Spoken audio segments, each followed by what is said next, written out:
I'm going to teach you how to build a Lego Starkiller. So take the hair. It has to be black or you can't make him.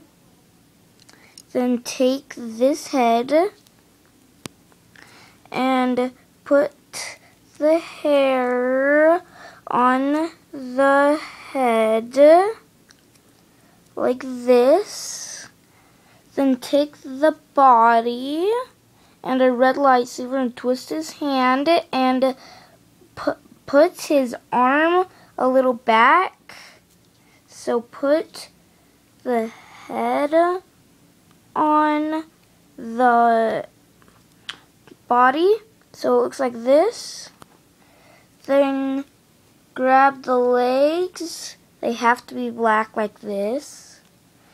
If you don't have them black, just spray it black even with the hair. Then push it in on it so it looks like this. And then you have your Lego Starkiller.